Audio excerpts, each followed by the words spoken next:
गलत आहार का गलत प्रभाव। किसी नगर में एक भिखारिन एक गृहस्थी के यहाँ नित्य भीख मांगने जाती थी। गृहिणी नित्य ही उसे एक मुट्ठी चावल दे दिया करती थी।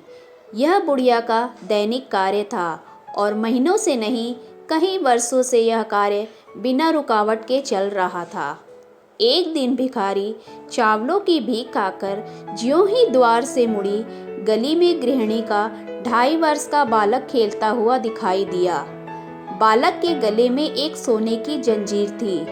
बुढ़िया की नीयत बदलते देर न लगी। इधर उधर दृष्टि दौड़ाई, कोई और दिखाई नहीं पड़ा। बुढ़िया ने बालक के गले से जंजीर ले ली और चलती बनी।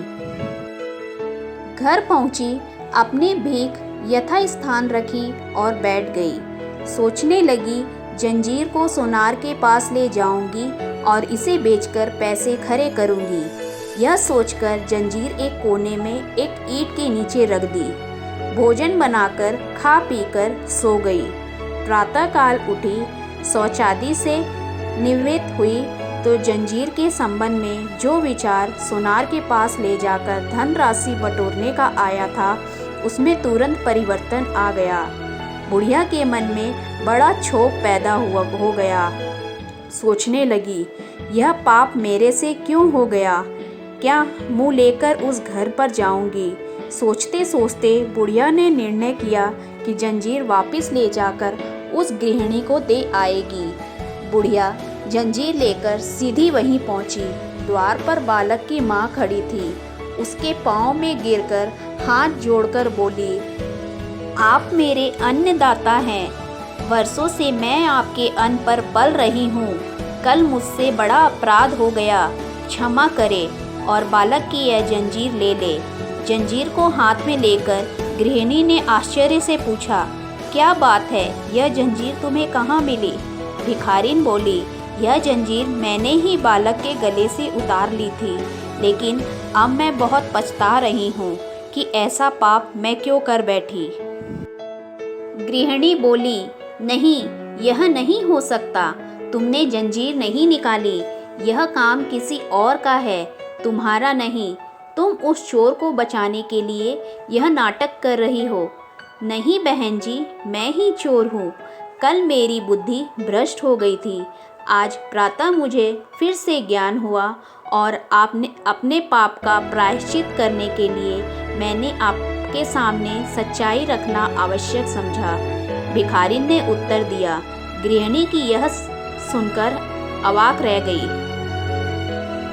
भिखारिन ने पूछा, क्षमा करें, क्या आप मुझे बताने की कृपा करेंगी कि कल जो चावल मुझे दिए थे वे कहाँ से मोल लिए गए हैं? गृहिणी ने अपने पति से पूछा तो पता लगा कि एक व्यक्ति कहीं से चावल लाया था और अमुक पुल के पास बहुत सस्ते दामों में बेच रहा था।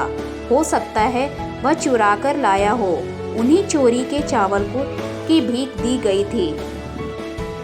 भिखारिन बोली, चोरी का अन्न पाकर ही मेरी बुद्धि भ्रष्ट हो गई थी और इसी कारण मैं जंजीर चुरा कर ले गई। वह अन्न जब मेरे मल के रूप में शरीर से निकल गया और शरीर निर्मल हो गया, तब मेरी बुद्धि ठिकाने आई और मेरे मन ने निर्णय किया कि मैंने बहुत बड़ा पाप किया है। मुझे यह जंजीर वापस देकर क्षमा मांग लेनी चाहिए। गृहिणी तथा उसके पति ने जब भिखारिन के मनोभावों को सुना तो बड़े अचंभे में पड़ गए। भिखारिन फिर बोली, चोरी के अन्न में से एक मुट्ठी भर चावल पाने से मेरी बुद्धि भ्रष्ट हो सकती है, तो वह सभी चावल खाकर आपके परिवार की क्या दशा होगी? अतः फेंक दीजिए उन सभी चावलों को। गृहिणी ने तुरंत उन चावलों को बाहर फेंक दिया।